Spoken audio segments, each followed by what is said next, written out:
Got it, got it, got it, got it. Going live, going live. Yes, let's go, let's go.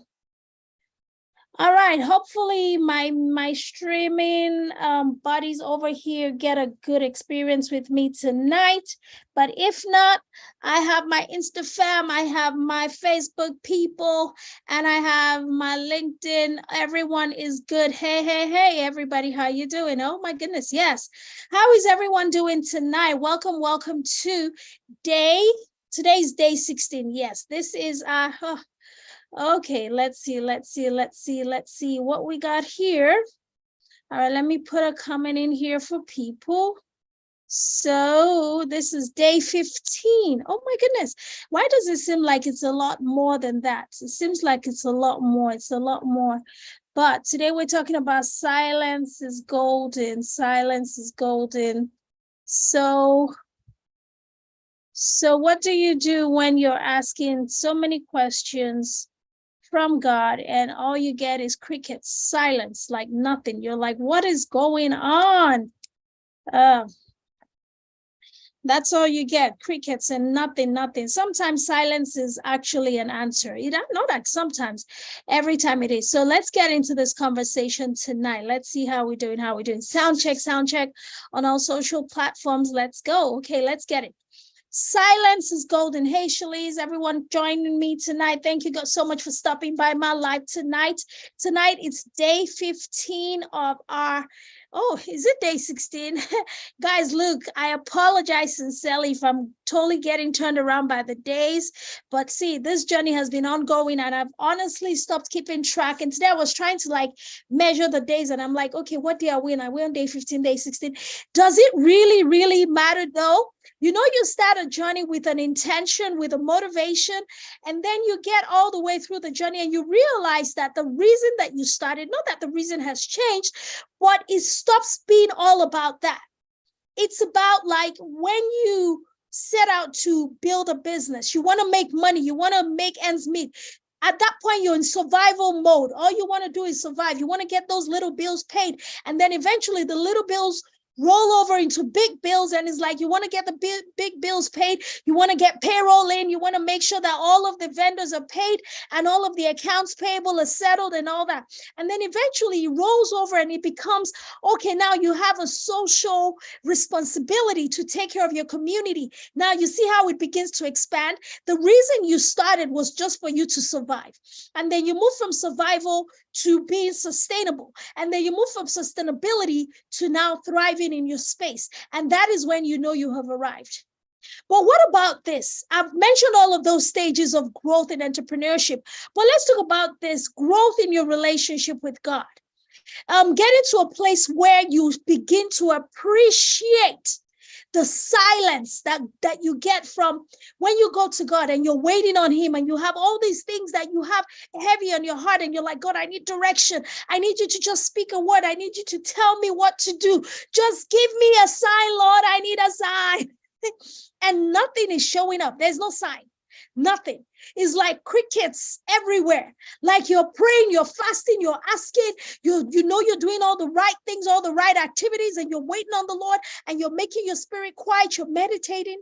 Well, yet all you get is crickets, silence. And today I was thinking about that same thing. Like, what am I supposed to do when all I get for days, weeks of seeking the face of God, trying to get direction on a matter, or even trying to get a response about a situation that seems so urgent to me? Now, let's clarify, my urgency, your urgency, my emergency, your emergency, it does not automatically equate to God's emergency. In fact, God is never under a state of emergency. Did we realize that no matter what's happening in the world, how chaotic, that's why a lot of people had the audacity to talk about God and say he's a wicked God. He doesn't care about people, because when the COVID-19 happened, so many people were dying and it just seemed like God was quiet and silent and the whole world was silent. That might have been their experience, but those people did not have a fore experience of God. They don't have a foreknowing of him, because if you've taken the time to know your Father, before the chaos ensues, before the troubled days come, if you have built intimacy with him to get to know his personality, not get to know what he could do for you, because there's a difference, right? This is how you begin to appreciate the seasons of silence, when God is not really speaking, but you know he's speaking volumes even in those moments. Your ability to build a sustainable relationship with him before the troubled days come, before you need to fast and pray, before you feel that you're under that state of emergency, understanding and knowing that your Father is never under duress, that it's never a case of, oh my God, I'm dying, Lord, save me. And it's like, okay, I knew that was going to happen. What you getting your panties in a bunch for? What you getting all stressed out about? You know, taking the time to cultivate intimacy with him, with God, with our Father, before we get into a state of when we actually do need the help. It actually helps us gain more clarity to understand how he moves. It's just like when you're building a business, right? Like I said, you start off trying to survive. Then you get into the sustainable stage and you get into the thriving stage. People who have known you, who have built a relationship with you, the people who have started working with you from the jump, they would understand how you move. They would know that if you're the kind of boss that would really splurge on certain things, and they would know that when you refuse to do certain things, they understand that that is really how you move without having to explain yourself.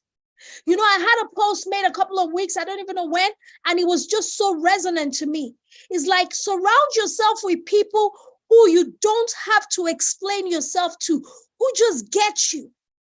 And they support you in that space, no matter what season you're in. They kind of have known you for a little bit to understand how you're moving. They know when you need a little bit more support.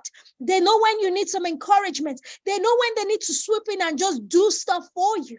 And they know when they need to just sit back, relax, and just watch you go, watch you do your thing without just even chiming in at all. They know. Those are the people that have taken the time to get to know you, to appreciate you for the essence of who you are. So in every season, no matter how much things are changing and things are evolving, they stay constant because they know how to move and morph with you in those seasons of evolution. It's the same thing.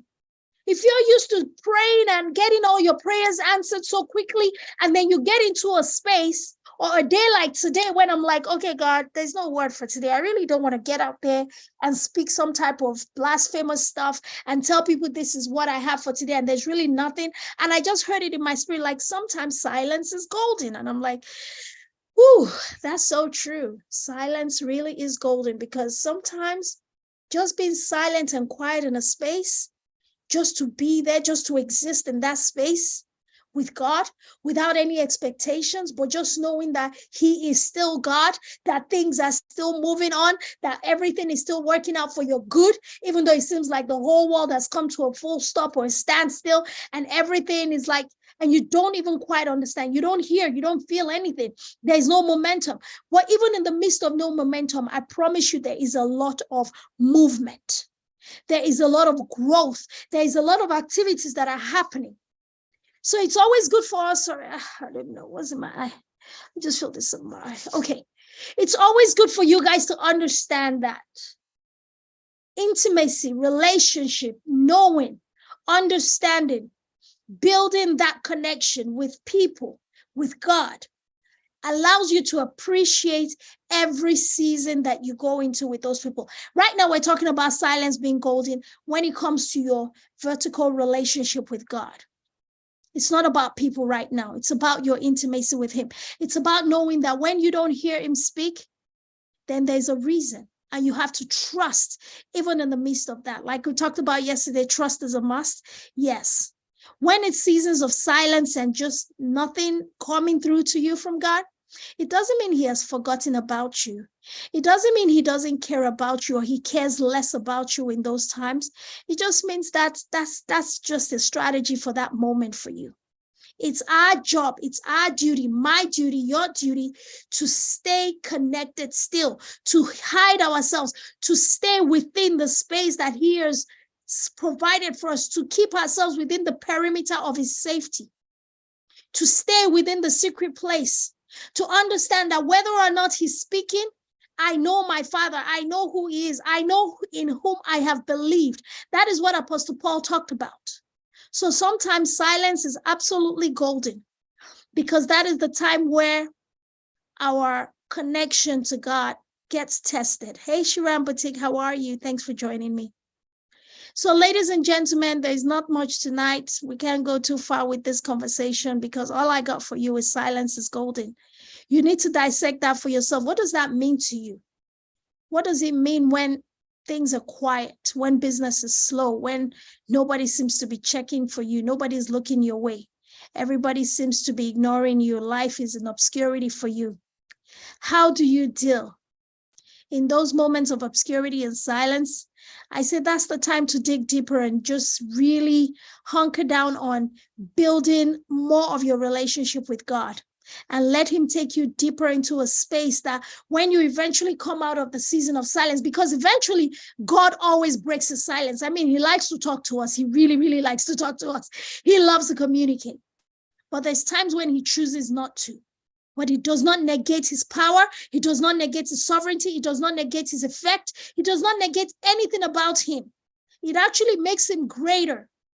That is the time where you begin to elevate the greatness of who he is to you. When you don't hear much, that's when you have to begin to see and experience him in a greater dimension in your mind's eye. So when the time for him to speak and give you instruction happens, your capacity has been built. Your trust for him has been built to the point where the next steps, the next seasons, the next levels you're going to, you're rising in a stronger way. Things are happening for you. You're moving a little different because now you've experienced him in a dimension where your intimacy has been tried, tested, but you've come out on the other side better, closer, more connected to your source.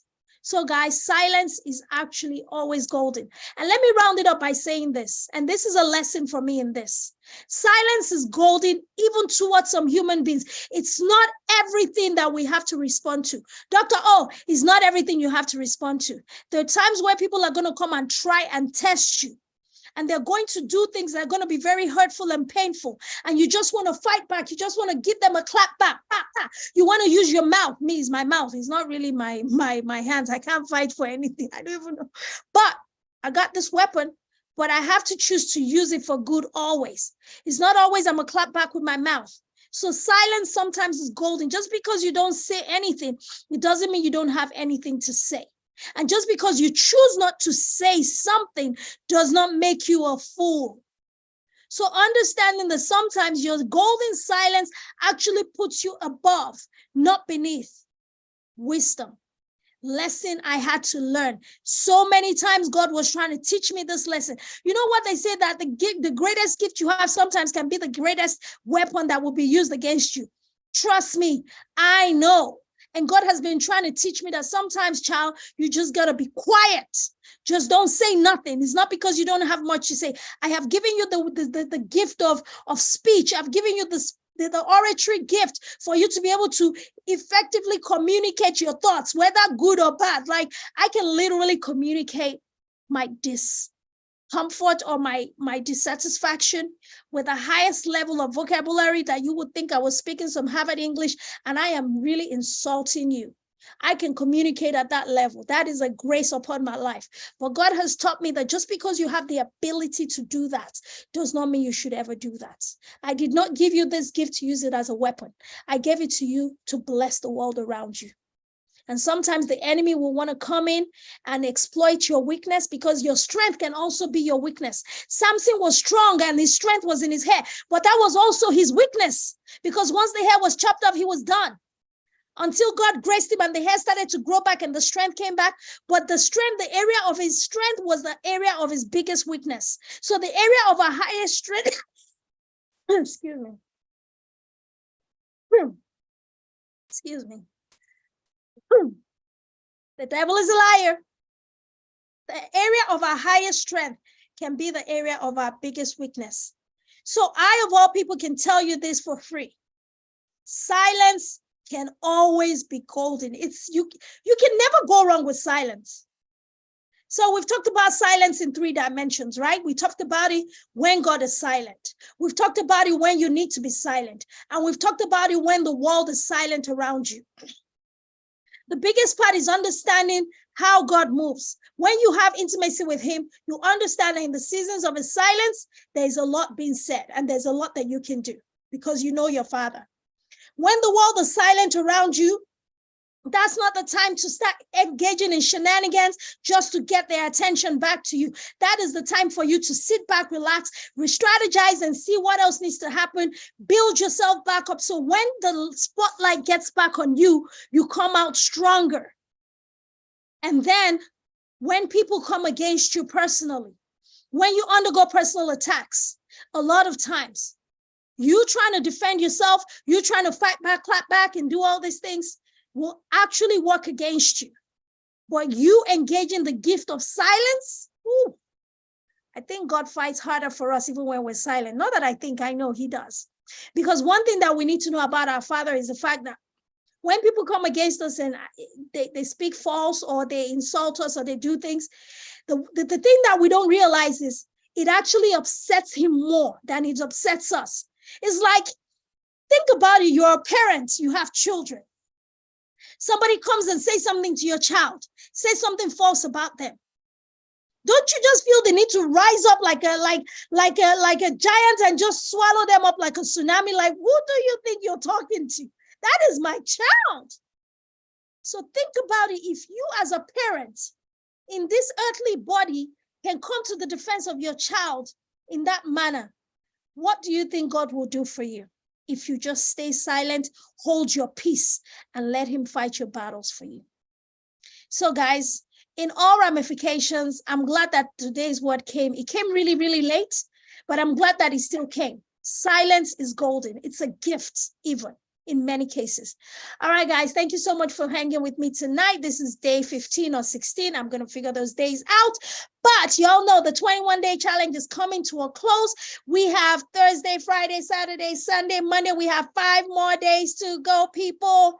Thank you, Shirama Beauty Boutique. Thank you, sis. I appreciate you for always supporting. Thank you so much, everybody. I'll see you guys back here tomorrow for another amazing time on our 21 days challenge. If you found this video useful, if anything that I shared tonight had some value for you, please share with somebody else. Drop a like in the comments, and let's continue to push forward, giving life to each other and growing together, because together we go further, faster, guys. And this is Dr. OJ, the Med Spa professor. And you know, I love you. Bye, guys.